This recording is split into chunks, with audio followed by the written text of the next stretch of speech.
नाजरीन, आवन न्यूज में आपको खुश आमदीद कहते हैं।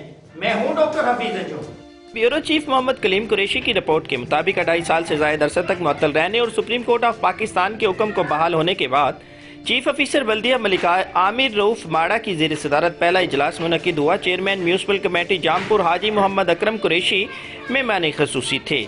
TMA अफीसरान ने बल्दियाती नुमाइंदों को ब्रीफिंग दी। कौंसलर चौधरी एजाज मुश्ताक, शमशेर हैदर गिलजई एडवोकेट, मलिक सिप्टैन सरवर आराई, मोहम्मद शाहजहान खान काकड़, मलिक हक नवाज राड़ा, अब्दुल गफार कुरैशी, मलिक खावर नवीद भुट्टा एडवोकेट, मोहम्मद सलीम कुरैशी, सफदर हुसैन भुट्टा, चेयरमैन मसालियाती कमेटी आजी मोहम्मद हुसैन कुरैशी, मियाँ उमर मुमताज़, ख्वाजा मोहम्मद जुबैर खान ऐवान, मलिक करीम नवाज आराई एडवोकेट और दीगर ने बल्दियाती इदारे बहाल करने पर सुप्रीम कोर्ट बिलखसूस जस्टिस काजी फैज ईसा का शुक्रिया अदा किया और खराज तहसीन पेश किया। इजलास में जाम सलीम बराड़ा, chief sanitary inspector Zafar Iqbal गदारा, तजावजात इंस्पेक्टर मलिक आशिक हुसैन बब्बर, तनवीर खान लशारी, मोहम्मद राशिद लशारी, मोहम्मद तारिक और दीगर भी मौजूद थे।